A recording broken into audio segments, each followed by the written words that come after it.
I'm standing in front of a locked gate with two sheriff's deputies watching, and Brenda Whitmore, HOA president, who's called 911 on me 3 times this week, is screaming that I'm trespassing on her community's private road. Her face is red, her finger is pointed at my chest. She's telling the deputies I need to be arrested immediately. I let her finish. Then I pull out my phone, open the county recorder app, and turn the screen toward her. "Ma'am," I say, keeping my voice level, "you just installed a padlock on my road. This entire valley? I own it. All 1,200 acres, including the dirt your $800,000 house sits on. And by the way, I also own the water source your entire subdivision runs on." The color drains from her face like someone pulled a plug. Both deputies take a half step back. One of them clears his throat and suddenly finds his boots very interesting. I let the moment breathe, but I'm getting ahead of myself. Let me back up 3 months and show you how a simple plan to restore my grandfather's cabin turned into a masterclass in what happens when a Karen picks a fight with the wrong property owner. You're probably wondering how someone just owns a valley. Well, it starts with my grandfather, a handshake deal that went bad, and an HOA president who really should have done a title search before installing that gate. My grandfather, everyone called him Pop, homesteaded this valley in 1952. 1,200 acres of Colorado mountain pine, a spring-fed creek, and silence so deep you could hear your own heartbeat. He filed his claim with the federal government, built a cabin with his own hands, and raised my mom there. No electricity until 1973, no phone line until 86. Just Pop, the mountains, and a work ethic that would make a mule look lazy. I spent every summer there from age 6 to 18. Pop taught me to fish that creek, identify animal tracks, and stack firewood so tight a chipmunk couldn't squeeze through. The cabin smelled like pine sap and coffee. The porch faced east, so you could watch the sunrise turn the valley gold. It was the closest thing to magic I've ever known. Then 1989 happened. Pop was 73, needed money for medical bills, and a developer named Robert Castellano came knocking. Castellano wanted to build homes. Pop didn't want a subdivision in his valley, but he was practical. They made a deal. Pop would sell 45 acres, just the flat meadow land at the lower end of the valley. Castellano could build his houses there, but Pop had conditions. "You can have that meadow," Pop told him, "but the road stays mine. The spring stays mine, and you leave the upper valley alone." Castellano agreed. They signed papers. The deal was clean. By 1994, 6 homes sat on that meadow. Nice families. Pop got along with everyone. He'd wave when they drove past his gate, sometimes share venison during hunting season. It worked. Then 2010 hit. Pop died. Heart attack, quick and clean, the way he'd have wanted. I inherited everything. The cabin, the land, all 1,200 acres minus those 45 he'd sold. But I was deep in my tech career in Seattle, building cybersecurity systems, pulling 80-hour weeks. The cabin sat empty. I paid property taxes every year, but I didn't visit. 15 years went by like that. 15 years of letting Pop's legacy gather dust. This year, 2025, I burned out. Staring at code until 2 a.m., living on energy drinks and imposter syndrome, I realized I was 30 miles deep into a life I didn't recognize. I needed out. That's when I remembered the cabin. I could work remotely, restore the place, breathe air that didn't taste like recycling. So I called the county in April to ask about building permits for repairs. The clerk was friendly. "Oh, you mean that old place up in Pine Ridge Estates?" I paused. "Pine Ridge what now?" Turns out, while I was gone, the subdivision expanded. That original developer retired to Arizona in 2015. A new builder bought the land, added 34 more homes between 2018 and 2020. 40 houses total now, and they'd formed an HOA. I got a voicemail that same day. Professional tone, polite, but firm. "This is Brenda Whitmore, president of Pine Ridge Estates HOA. We're concerned about the abandoned structure at the upper end of our community. We need to discuss community standards. Please call me back." I didn't think much of it. I figured I'd show up, introduce myself, maybe bring cookies for the neighbors. Be a good guy. Yeah, that's not what happened. Let me tell you what I didn't know then. While I was in Seattle writing code, Brenda Whitmore had built herself a little empire. She'd volunteered as HOA president when the new phase launched in 2018, ran unopposed. Within a year, she'd registered a property management LLC, her own company, and convinced the board to hire her at $3,000 a month to manage community affairs. She wasn't just the HOA president, she was collecting a paycheck from every homeowner in that subdivision. $3,600 a year per household in HOA dues, and a chunk of that went straight into her pocket. She had a vested interest in control, and control meant making sure everyone played by her rules, rules she'd written, rules she enforced, rules that, as I'd soon discover, she'd just made up as she went along. The other thing I didn't know? Brenda's husband, Roger, had been a county planning commissioner until 2019. He'd voted to approve that second phase of Pine Ridge Estates back in 2017, the expansion that turned 6 homes into 40. At the time, Brenda's LLC was already registered. She'd already signed a preliminary management agreement with the developer. Roger never disclosed that on his ethics form.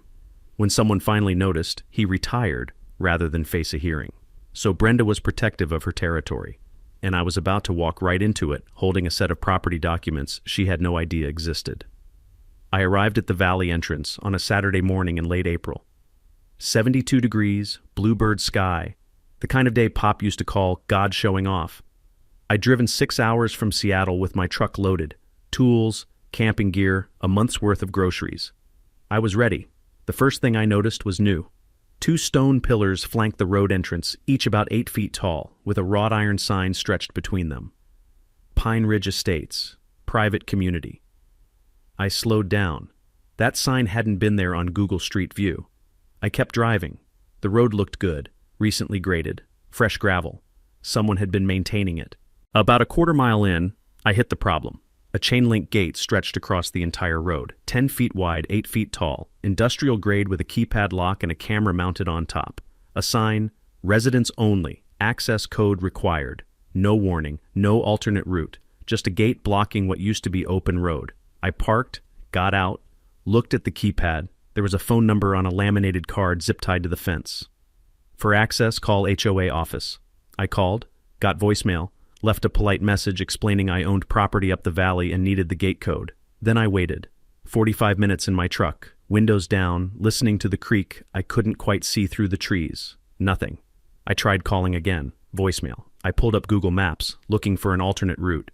There wasn't one. The valley's a box canyon, mountains on 3 sides. This road the only vehicle access. I could hike around the gate, but my truck wasn't getting through. I grabbed my backpack, locked the truck, and started walking around the gate. I got maybe 200 yards when I heard the engine. A black SUV came roaring up the road from inside the subdivision, spraying gravel. It skidded to a stop. The driver's door flew open. Out stepped a woman in her late 50s, blonde highlights, white capris, tennis shoes that had never seen a trail. She was already holding up her phone, recording. "Sir," she said, voice sharp as a box cutter, "you are trespassing on private property. I've called the sheriff." That was my introduction to Brenda Whitmore. I tried explaining. "Ma'am, I own the cabin about 2 miles up this road. I've been trying to call the HOA office for the gate code." She cut me off. "There are no legal residences above the subdivision. That structure was condemned by the county." I blinked. Condemned? By who? "This is a gated community.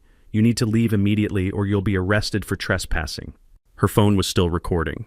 I stayed calm. Years of dealing with hostile IT managers had taught me to never escalate when someone's recording you. "I have documentation that I own property here. I'm happy to wait for the sheriff and sort this out." She didn't lower the phone. 20 minutes later, Deputy Jackson Hayes arrived. Young guy, maybe mid-30s, knew enough that his uniform still had crisp creases. He took statements from both of us. I showed him everything I had on my phone, photos of the cabin from my last visit in 2010, a letter from my grandfather's estate attorney, property tax records showing continuous payment. Brenda showed him nothing but her recording and a lot of attitude. Deputy Hayes looked at my documents, looked at Brenda, looked back at me. "Ma'am," he said to Brenda, "he's got documentation showing property ownership. That's not trespassing. This is a civil property dispute, not a criminal matter." "The HOA owns this road," Brenda said. "He can't just—" "That's exactly what makes it civil," Deputy Hayes said. "You need to either give him access or take it to court. I'm not arresting anyone for a property line disagreement." Brenda's jaw clenched, but she pulled out her phone, tapped in the gate code, 742968. I memorized it, and the gate swung open. "This isn't over," she said as I walked past. I got back in my truck, drove up to the cabin. It was worse than I'd expected. Windows broken, mice had nested in the kitchen cabinets, the roof leaked in 2 spots, but the structure was sound. Pop built things to last. I spent the weekend cleaning, documenting damage, taking photos for insurance. And that's when I found it. In the closet, behind a false panel Pop had installed, there was a small fireproof safe. The combination was my birth year. Inside, everything I needed. The safe contained a stack of documents in a manila folder, each one in a plastic sleeve. On top, a post-it note in Pop's handwriting. Mark, if anyone gives you trouble about the road, this box has everything you need. Love, Pop. I photographed every page and uploaded them to 3 different cloud storage services. Cybersecurity paranoia pays off. Here's what I found. First, the original 1952 land patent, federal government to James Holloway. 1,200 acres, clear title, fee, simple, absolute. That's fancy lawyer talk for you own it, period, no strings attached. Second, survey maps from 1989 showing the exact boundaries of the 45 acres Pop sold to Castellano. I pulled out my phone, overlaid them on Google Maps. The subdivision sat entirely within that 45-acre parcel. Everything else, the upper valley, the road, the spring, still belonged to Pop's estate, which meant it belonged to me. Third, the purchase agreement from that '89 sale. I read it 3 times. There was a clause highlighted in yellow. Buyer acknowledges seller retains ownership and control of all access roads, trails, and infrastructure outside platted lots. Access rights granted via easement subject to annual maintenance fee of $1,000, escalating 3% annually, payable to seller by January 15th each year. I did the math. From 2010, when Pop died, to 2025, that's 15 years of unpaid fees. At 3% compound escalation, the developer owed Pop's estate roughly $47,000, and the agreement said if fees went unpaid for more than 1 year, the easement terminated. The developer had defaulted. The HOA had no easement. They'd been using my road without permission for 15 years. Fourth, a water rights certificate from 1968. Pop had filed for the spring that fed the creek. In Colorado, water rights work on first in time, first in right. Pop's claim predated the subdivision by 50 years. I owned the water source. I sat on the cabin floor, documents spread around me like puzzle pieces, and I started laughing. It wasn't a nice laugh. Monday morning, I called my mom's old college roommate, Sylvia Chen. She's a real estate attorney in Denver, specializes in property disputes. I sent her photos of everything. She called me back 2 hours later. Marcus, she said, and I could hear the grin in her voice. Do you understand what you have here? I think so. That old rancher just handed you a nuclear option. They've been trespassing on your property for 15 years. They owe you 47 grand, and you control their water supply. This isn't a property dispute. This is checkmate. What do I do? We file a formal notice with the county recorder, documenting your ownership and the easement default. We send certified copies to the HOA and Brenda personally. We give them 72 hours to remove any obstructions from your property, and then if they don't, you take your bolt cutters and remind them who owns that road. Wednesday morning, Sylvia filed the paperwork. Thursday, the certified letters went out. I spent the weekend walking the property with Ray Thornton, the surveyor who'd worked with Pop back in the 90s. Ray was in his 60s now, retired, but he remembered every boundary marker. Your Pop was a good man, Ray said as we hiked. Brenda's been making life hell for everyone. Let's nail this down. We found the original survey monuments, photographed them, documented everything. Monday morning, 72 hours after our notice, the gate was still there. So I drove down with Ray filming, read a prepared statement aloud, identifying myself as the property owner, and cut that chain with the biggest bolt cutters Home Depot sells. Click, clack, the chain hit the dirt. I dragged the gate to the side of the road and posted new signs. Private road, easement access by permission only, owner M. Holloway. My phone rang within 10 minutes. It wasn't Brenda calling. It was her attorney, Mitchell Barnes, semi-retired guy who usually does wills and trusts in way over his head. Mr. Holloway, I represent the Pine Ridge Estates Homeowners Association. You've destroyed HOA property, and we're filing an emergency restraining order. You'll be served tomorrow. I stayed calm. Mr. Barnes, I didn't destroy HOA property. I removed an obstruction from my private property. Your client installed a gate without my permission. I have documentation proving ownership. Your client has no recorded easement. We'll see what the judge says. He hung up. That evening, a FedEx truck delivered the lawsuit. Emergency hearing scheduled for Friday morning. Brenda was asking the court to bar me from the road pending a full trial, claiming I was threatening community safety, and that my removal of the gate was destruction of property. The filing included affidavits from 8 homeowners claiming they felt fear and harassment from my presence. I'd met exactly 0 of these people. Tuesday morning, I got another visitor. Dale Morrison, county code enforcement officer, apologetic guy, probably 50, with a clipboard and a tired expression. Got a complaint about an unpermitted structure. He looked around the cabin. This place was built in 1954, I said. It's grandfathered under every code that exists. Dale walked the perimeter, checked the foundation, looked at the roof. Yeah, this is clearly legal construction. Someone's wasting my time. Out of curiosity, who filed the complaint? He glanced at his clipboard.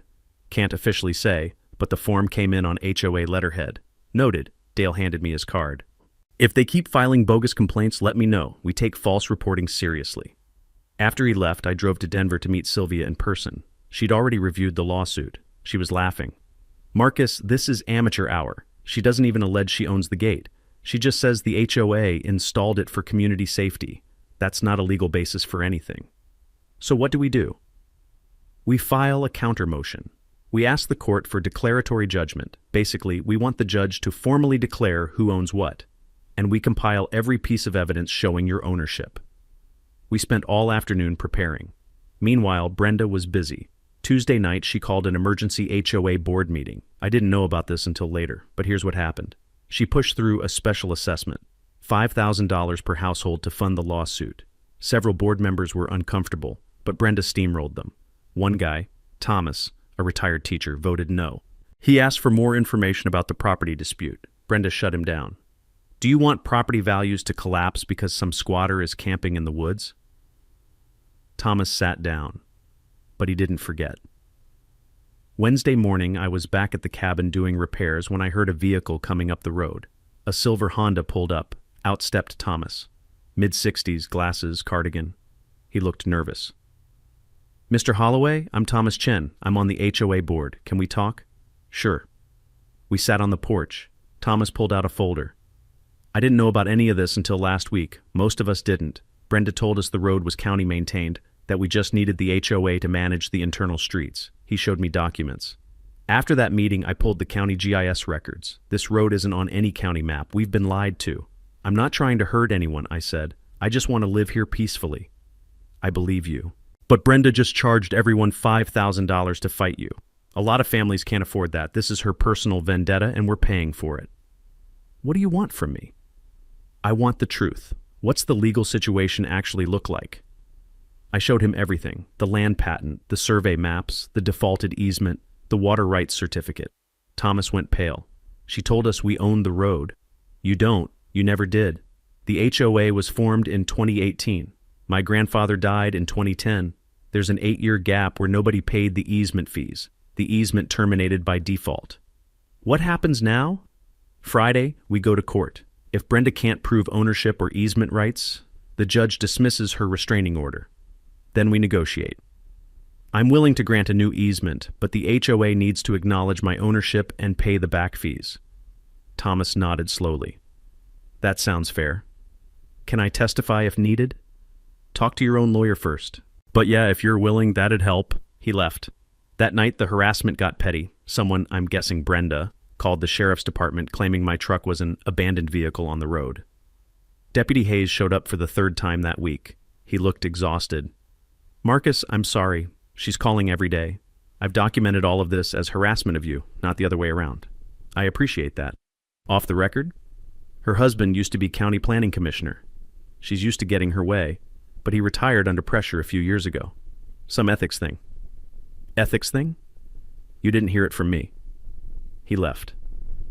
I set up trail cameras around the cabin that night. Cybersecurity paranoia again.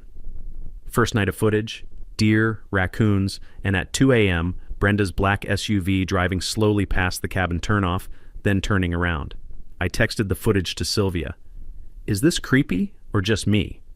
She replied, That's called surveillance. Save everything. She's building a case that you're dangerous. Let her build one that she's unhinged. Friday morning, we walked into Larkspur County Courthouse ready for a fight. Judge Sandra Portman presiding. 30 years on the bench, silver hair pulled back tight, reading glasses on a chain. No-nonsense energy from the moment she walked in.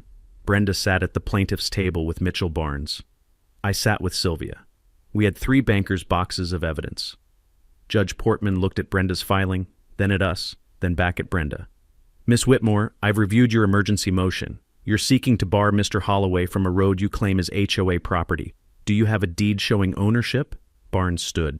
Your Honor, the road is within the community boundaries and has been maintained by the HOA for several years. We're relying on implied easement and prescriptive use. Counselor, Judge Portman said, not looking up from the file, that's not what I asked. Do you have a deed or recorded easement agreement? Barnes shuffled papers. We're claiming rights based on continuous use, and so that's a no. Awkward silence. Sylvia stood. Your Honor, we have the recorded deed showing Mr. Holloway owns the access road. We have the 1989 subdivision agreement showing only 45 acres were sold. We have survey maps confirming boundaries. And we have the easement agreement showing it terminated due to non-payment in 2011. She laid out the documents like playing cards. Judge Portman spent 5 minutes reviewing them. You could hear people breathing. Finally, Mr. Barnes, based on preliminary review, Mr. Holloway appears to have superior claim to road ownership. Do you have any documentation showing HOA ownership or valid easement rights? Brenda whispered urgently to Barnes. He cleared his throat. Your Honor, we request a 2-week continuance to locate additional documentation. Judge Portman looked at him over her glasses. 2 weeks to find a deed you should have had before installing a gate? We believe there may be county records that I'm granting your continuance, but I'm denying the restraining order. Mr. Holloway may continue accessing his property without restriction. If you can't produce documentation at the next hearing, I'm dismissing this case and we'll discuss sanctions for frivolous litigation. Gavel. Done. In the courthouse parking lot, Brenda confronted me. Her face was red, hands shaking. You think you're so smart? You'll never win this. I know people. That cabin needs to go and you need to leave. Tell your attorney to call mine, I said. We can negotiate easement terms. I'm not negotiating anything. She got in her SUV and peeled out. That weekend, I noticed activity at the subdivision entrance. Saturday morning, a work crew arrived with equipment. They were installing a second gate, this one at the junction where the Valley Road met the county highway. The new gate was on the 45-acre subdivision parcel, technically on their property, but it also blocked my only access to the county road. I called Sylvia. Can she do this? That's more complicated. If the gate is on subdivision property and she's blocking through access, it depends whether your easement explicitly includes access to the highway. Let me check the '89 agreement. She called back an hour later.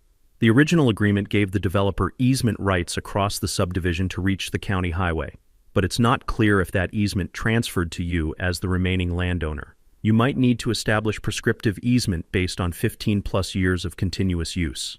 So legally murky. Exactly. This is her lawyer's advice. She can't block your road, so she's blocking the exit. It's a technical loophole.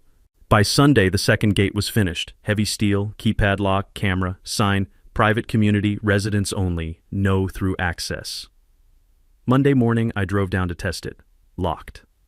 I called the HOA office. Receptionist sounded nervous. I'm sorry, Brenda said no access for non-residents. I'm not a resident. I'm the landowner of the Upper Valley. Open the gate or I'm cutting it.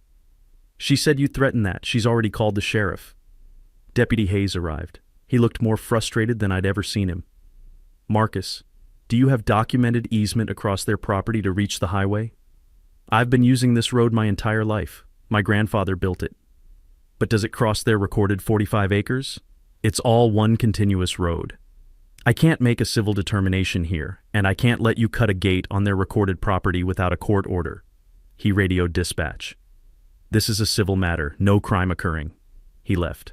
I sat in my truck, stuck for the first time. Tuesday morning, I woke to the sound of heavy machinery. I hiked down to investigate. A construction crew was digging a trench across the road, right at the edge of the subdivision property line. 6 feet deep, 10 feet wide, completely impassable. The foreman saw me. HOA hired us for emergency drainage work. Where's your permit? Lady said it was emergency. Permit's coming. I photographed everything, called Sylvia, called Dale Morrison. Dale arrived within an hour. He was pissed. They don't have a permit. Roadwork requires 72-hour notice and county approval. I'm issuing a stop work order right now. He handed the foreman a citation. Fill that trench back in or your company gets fined. But the damage was done. The road was impassable until they repaired it. I sat on a boulder looking at that trench and something Pop used to say came back to me. When someone tries to take your water, son, you've got him by the throat. And that's when I remembered. The spring. I hiked back up to the cabin and pulled out Pop's water rights certificate, 1968, senior priority status. In Colorado, water law is simple. First in time, first in right. Pop claimed that spring 50 years before the subdivision existed. I walked up to the spring house, a stone structure Pop built in the 60s to protect the source. Crystal clear water bubbling up from underground, flowing into a pipe that ran downhill. I followed the pipe. It fed directly into a holding tank at the edge of the subdivision. Their entire water system ran off my spring. I called Sylvia. What happens if I shut off their water? Long pause. Legally? You could. You own the source, you have senior rights. Practically? That's a nuclear option. Every resident would turn against you. You'd be the villain, and it'd drag out in court for years. I don't want to shut it off. I want them to know I could. That's called leverage. Use it carefully. Wednesday, I got a call from a number I didn't recognize. Mr. Holloway? This is Teresa Ruiz. I'm a freelance journalist covering land use issues in Colorado. I saw your story on Reddit. I didn't post anything on Reddit. Someone did. You've got about 2,500 upvotes on our legal advice.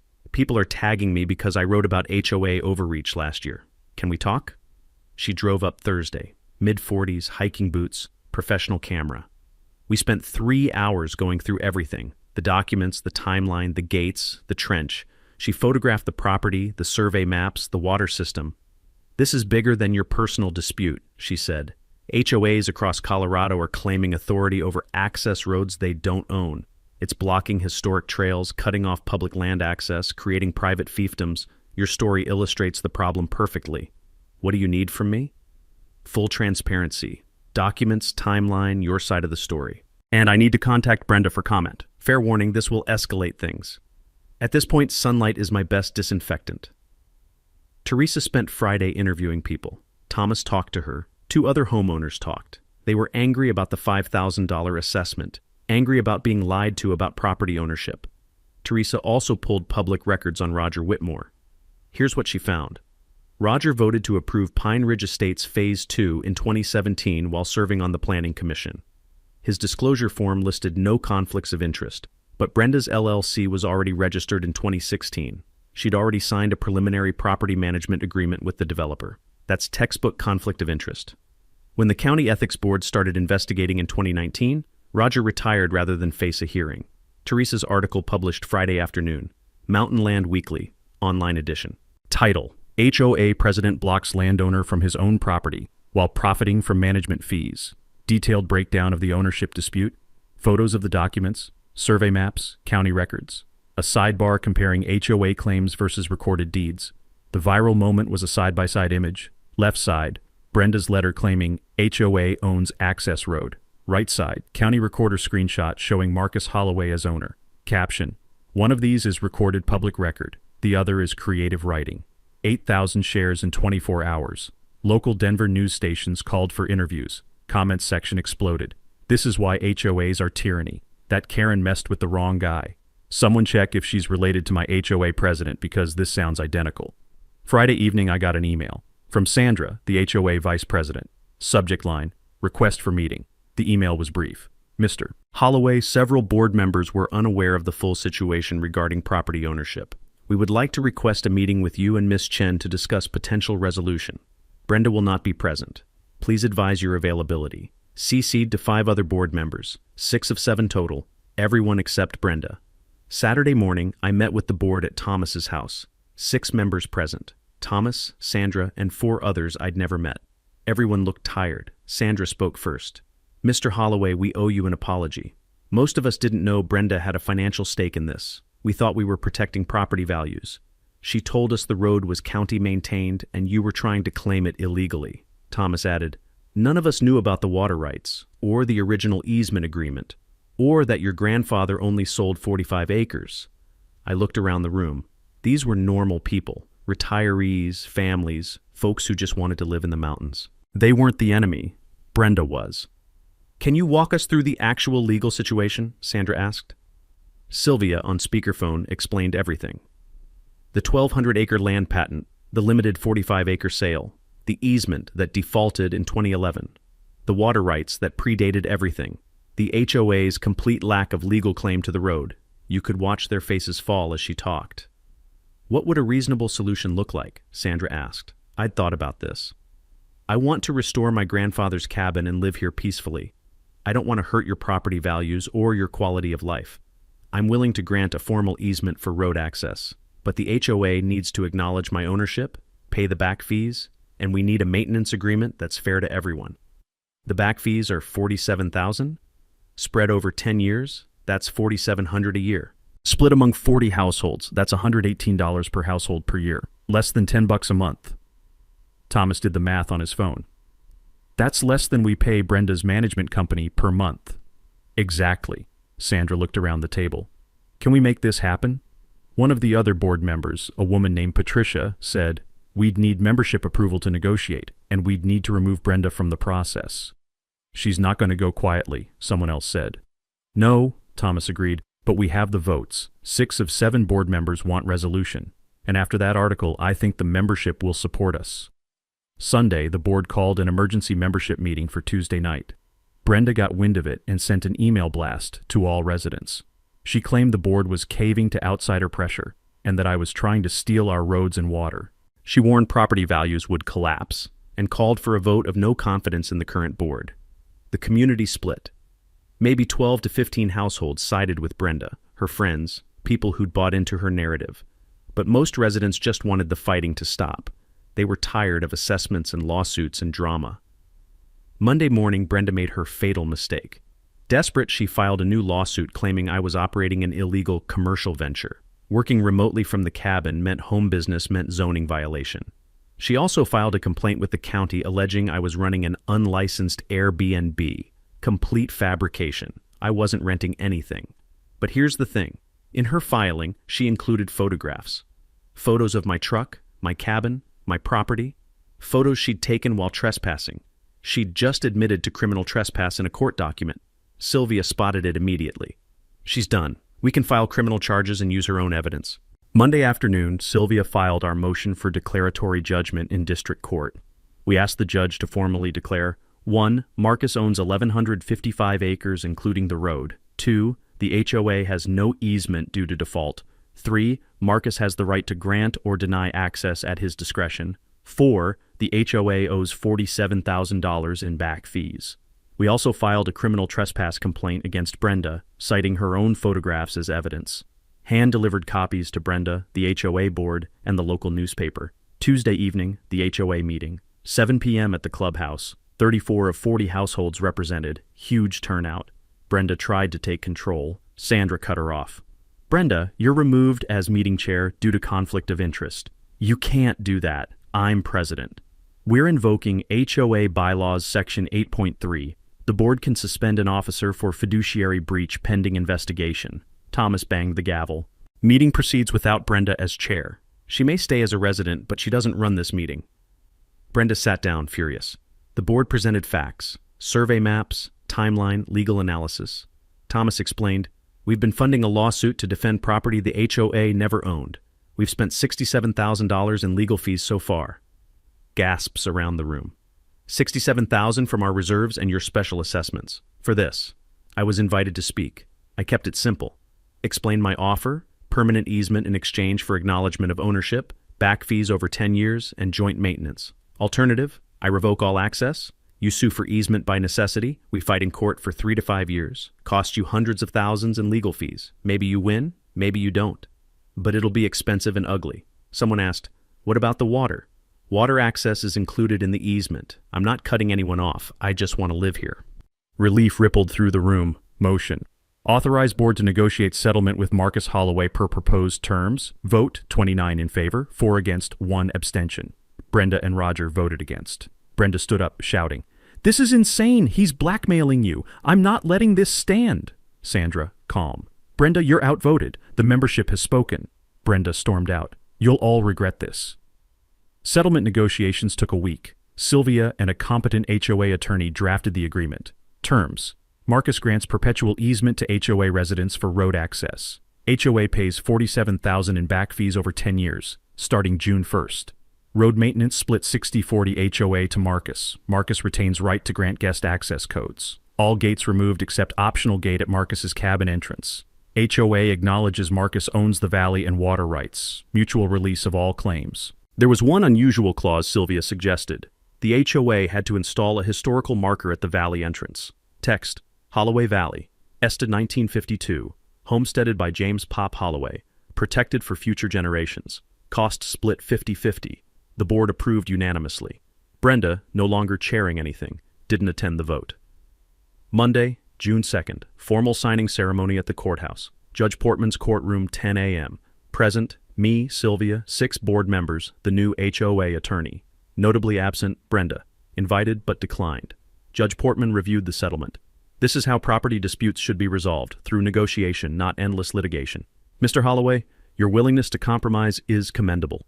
You could have made life very difficult for these families. She looked at the board. You've learned an expensive lesson about verifying property rights before making claims. I hope it sticks. Everyone signed. Judge entered the consent decree, making it an official court order. Media was there.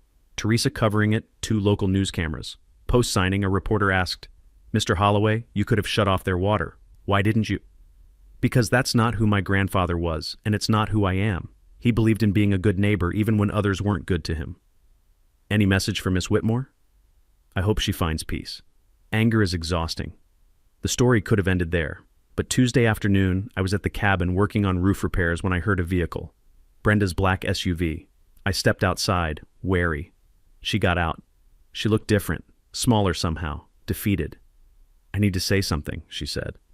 Okay, I'm listening. She took a breath. I didn't know. When I became HOA president, the developer told me the road was ours. I believed it. Then when you showed up with documents, I looked like an idiot. I'd told everyone I was protecting them. You could have just talked to me. I know that now. But I needed to be right. I've spent my whole life being the person who fixes things, who's in charge. Roger lost his position on the commission over that ethics thing. Being HOA president was my thing, you know, my identity. I could see it clearly now. Not evil, just proud, scared of losing status. I'm sorry, she said. For the cops, the gates, all of it. I know sorry doesn't fix it. No, but it's a start. What are you going to do now? We're selling the house, moving to Utah, closer to our daughter. Roger needs a fresh start. So do I. I hope it works out. She paused. For what it's worth, your grandfather would be proud, not of the fighting, but of how you ended it. You didn't destroy us. You could have... She got back in her SUV and drove away. I stood there processing, not triumphant, just done. Friday, June 6th, the historical marker installation ceremony. The HOA organized it as a community event. Barbecue, families, kids running around. 35-plus residents attended. Local news covered the positive angle. Community comes together after property dispute. I gave a short speech, kept it simple. My grandfather homesteaded this valley in 1952 because he fell in love with these mountains. He built that cabin with his own hands, raised my mom here, taught me to fish in that creek. When he sold land in '89, he didn't do it just for money, though he needed it. He did it because he believed in sharing this place. He just wanted to make sure it stayed wild and beautiful. I'm not interested in being your landlord or your enemy. I'm just a guy who wants to honor his grandfather's legacy and maybe make this valley even better for the next generation. So here's what I'm proposing. I announced 3 initiatives. First, conservation easement. I'm placing 800 acres, the upper valley, away from the subdivision under permanent conservation easement with Colorado open lands. I retain ownership, but the land can never be subdivided or developed. Protected wildlife corridor, preserved habitat, forever. Second, public hiking trail, 3.2 miles from the subdivision to the mountain ridge, non-motorized, foot traffic only. Open to HOA residents and the general public via permit system. The trail crosses my property but uses an existing path Pop created. Third, the Pop Holloway Memorial Scholarship, $5,000 annually for a Larkspur County graduating senior. Essay topic, conservation and property stewardship. I'm funding the first 5 years personally, then hoping for community donations. The crowd was silent, then applause. Thomas approached afterward. You didn't have to do any of this. Pop used to say the land doesn't belong to us. We just borrow it from our grandkids. I'm making sure they can borrow it too. The following week, media coverage exploded. Teresa's follow-up article, From Property War to Conservation Win. Denver Post picked it up. How one man turned an HOA dispute into a community asset. Regional outdoor groups praised the conservation easement. Colorado Open Lands issued a statement thanking me. The story got shared 50,000 times on social media. Comments, this is how you win. He could have crushed them and chose to build instead. Forget revenge. This guy created a legacy. 3 other Colorado landowners contacted me through Teresa. Similar situations, HOAs, claiming private roads and trails. I connected them with Sylvia. A small movement started. Verify before you buy, HOA property rights checklist. State legislators took notice. By late June, there was talk of a bill requiring HOAs to disclose property boundaries and easement status to homebuyers. One afternoon, Sandra's grandson Tyler, maybe 8 years old, came up to the cabin with his grandma. "Mr. Holloway, can I see the spring house? I'm doing a school project on local history." "Absolutely. Want me to show you how Pop built it?" His face lit up. "Really? That's so cool." We walked up together, me telling stories about Pop mixing concrete by hand, laying stones, engineering the outflow. Tyler took notes in a little notebook. Sandra smiled. 6 months ago, if you told me we'd be taking family history tours on your property, I'd have said you were crazy. Pop always said the best revenge is building something that outlasts your enemies. Brenda's not your enemy anymore. No, she's just someone who made mistakes, like all of us. We stood at the spring house watching clear water bubble up from the earth, the same water Pop had claimed 57 years ago, the same water that would flow long after all of us were gone. Tyler asked, "Why'd your grandfather protect this place?" "Because some things are bigger than ownership. Some things you're supposed to take care of, not just take key." Late June evening on the cabin porch, sun setting over the ridge, turning the valley gold. My phone buzzed. Email from the first scholarship recipient, Jasmine, high school senior, wants to study environmental science. Her essay mentioned Pop's story, talked about stewardship and conservation legacy. I read it twice, eyes blurring. Pop would have loved her, would have loved knowing his valley inspired someone to protect other places. I thought about Brenda's last words. Your grandfather would be proud. Maybe, not of the fighting, not of the lawsuits or the gates or the conflict, but of this, the protected land, the scholarship, the community that came together after almost being torn apart, the legacy that kept building. I opened a beer, one of Pop's favorites, a local Colorado brew, and toasted the empty chair next to me. "We did it, Pop. Your valley's safe. Forever." The conservation easement paperwork finalized on July 15th. I met with the director of Colorado Open Lands at the Spring House. She was in her 50s, gray hair in a braid, boots worn from years of trail work. "This is exactly the kind of private conservation we need," she said, reviewing the boundaries on her tablet. 800 acres of contiguous habitat protecting a wildlife corridor between 2 wilderness areas. You're setting an example. Pop was doing conservation before it had a fancy name. He just called it taking care of the land. The easement allows one single-family dwelling, your cabin, agricultural use, forestry, and recreation. No subdivision, no commercial development, no mining. Even after you're gone, even if this property changes hands, these protections stay forever. Forever, that word hit different now. Pop's cabin would stand, the valley would remain wild. The spring would keep flowing. Long after I was dust, long after everyone in that subdivision was gone, this place would still be here, protected by paperwork and principle. "There's one more thing," I said. "I want to establish public access days, maybe 4 times a year, guided hikes for school groups or families, educational stuff. Teach kids about conservation, water rights, why protecting land matters." She smiled. "We can coordinate that through our volunteer program. You'd be surprised how many people want to learn." By August, the trail was nearly complete. HOA volunteers helped clear brush, install signage. The route followed game trails where possible, minimizing impact. Simple wooden markers every quarter mile. Ray came up to survey the final route, certify it met county requirements for public access. "Your grandfather would get a kick out of this," Ray said as we walked. "He spent years keeping people out, and here you are inviting them in." Different times, Pop needed solitude, but the world needs wild places now more than people need private kingdoms. The trail opening was scheduled for September 20th. Local hiking clubs already expressing interest. The county tourism board wanted to feature it on their website. "First legal public access to this ridge in 40 years" became the tagline. Property values in Pine Ridge estates increased 8% between June and September. Realtors started marketing homes as adjacent to 800-acre conservation area with trail access. The irony wasn't lost on anyone. Brenda had fought to protect property values by keeping me out. The thing that actually increased values? Letting the valley be protected and shared. Sandra emailed me the market analysis with a note. Turns out protecting the valley was good for everyone. Who knew? I printed the article, hung it in the cabin with a caption, "Brenda was right about property values, she just didn't know how." July bled into August. I settled into a rhythm at the cabin. Remote work in the mornings, cybersecurity consulting, teaching companies how to not get hacked. Afternoons hiking, fixing up the property, learning to live at Pop's pace instead of Seattle's. Thomas stopped by weekly to help with repairs. Genuine friendship forming. We rebuilt the porch railing together, replaced rotted deck boards, rehung the door that had been sticking since 2008. Deputy Hayes came by off duty one Saturday. "Just wanted to see how you're doing, and yeah, okay, I heard the fishing's good here." I took him up to the creek. We caught 4 rainbow trout, threw them all back. He told stories about growing up in rural Montana, why he became a cop, how refreshing it was to see a dispute end in handshakes instead of handcuffs. "You handled that whole thing right," he said. "A lot of guys would have gone scorched earth. You built a bridge instead." Pop used to say you can't live in a place you've burned down.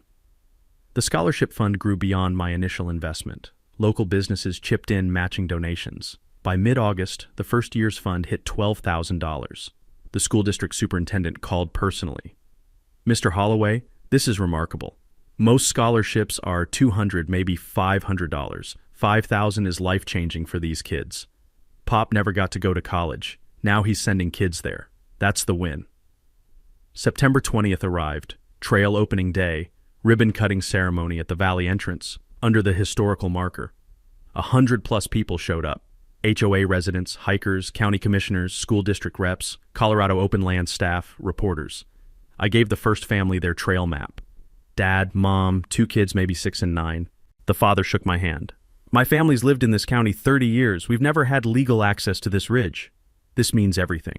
Enjoy it. Respect it. Bring your grandkids someday." I watched them head up the trail, kids racing ahead, parents laughing. That image, that moment, felt more like victory than anything that happened in a courtroom. Thomas approached with a group of residents. "We wanted to say thank you for not making us the villains in your story." "You were never the villains. You were just people who got bad information from someone who needed to be right more than she needed to be truthful." Sandra added, "The board voted last week. We're putting the first 5 years of scholarship matching funds in the HOA budget. $250 per household, voluntary opt-in. We got 38 of 40 households participating. I did the math. 38 times 250 times 5 years. $47,500. The exact amount they owed me in back easement fees, coming back as scholarship funding. That's full circle," I said. "That's community," Sandra replied. Late September, first scholarship essays came in. 53 applications. Kids writing about conservation, stewardship, what it means to protect something for people you'll never meet. I read every single one, cried reading about half of them. Jasmine's essay stood out. She wrote about growing up poor in Larkspur County, watching wealthy people buy up land and gate it off, feeling like the mountains were being stolen from people like her. Then she wrote about Pop's story, about a man who shared his land even when he didn't have to, about a grandson who could have taken revenge but chose legacy instead. Mr. Holloway showed me that property ownership isn't about keeping people out. It's about protecting something so valuable that you invite people in to appreciate it. That's the kind of environmental scientist I want to be. The scholarship ceremony was October 3rd, high school auditorium. I presented Jasmine with the check. $5,000 plus the community matching funds, $7,500 total. She hugged me, crying. Her mom hugged me, crying. I barely held it together. "Pop would have loved you," I told her. "You get it, that's what matters." After the ceremony, I drove back up to the valley, stopped at Pop's grave in the small county cemetery. I'd visited a few times over the summer, clearing weeds, leaving flowers. I sat on the grass next to his headstone. "Hey, Pop, figured you'd want an update. Valley's protected. 800 acres, conservation easement forever. Nobody can subdivide it or pave it or wreck it. Your spring's still flowing. The cabin's solid. Fixed the roof, replaced the boards you always meant to get around to. Started a scholarship in your name. First kid just got $7,500 to study environmental science. She's brilliant. You'd like her." The HOA situation worked out. We negotiated. They're good people now that Brenda's gone. Trail's open. Families are using it. Kids are learning why places like this matter. I think you'd be proud. Not of the fighting. I know you hated conflict, but of how it ended. We built something, Pop. Something that'll outlast both of us. Wind moved through the pines. Sounded almost like an answer. I drove back to the cabin as the sun set, painting the valley in gold and purple. Home, finally. October, 6 months after that first locked gate. I'm sitting on the cabin porch with morning coffee, watching mist rise off the creek. My phone buzzes. Email from Teresa. She's forwarding a letter that came to her office, addressed to me. It's from Brenda, postmarked Utah. Short note, saw the news about the scholarship. That's a good thing you're doing. I'm sorry I made it harder than it needed to be. I hope the Valley treats you well. B. I don't respond, but I keep the letter, not for forgiveness. Just closure. If you're dealing with an HOA, a Karen neighbor, or anyone who thinks their authority trumps your rights, here's what I learned. First, document everything. Every email, every conversation, every threat. Obsessively. Second, know what you actually own. Get a survey. Get a title report. Don't assume anything. Third, find good people. Sylvia, Ray, Deputy Hayes, Thomas. I couldn't have done this without them. Fourth, play the long game. Brenda won some battles, but she lost the war because she fought with anger instead of strategy. And finally, when you win, build something. Don't just tear down your enemy. Create something they can't destroy. Pops Valley is protected now, forever. No matter who comes next, no matter what HOA tries what stunt, 800 acres are safe. That's a win. If this story resonated with you, share it. Someone in your life needs to hear that they don't have to roll over when authority overreaches.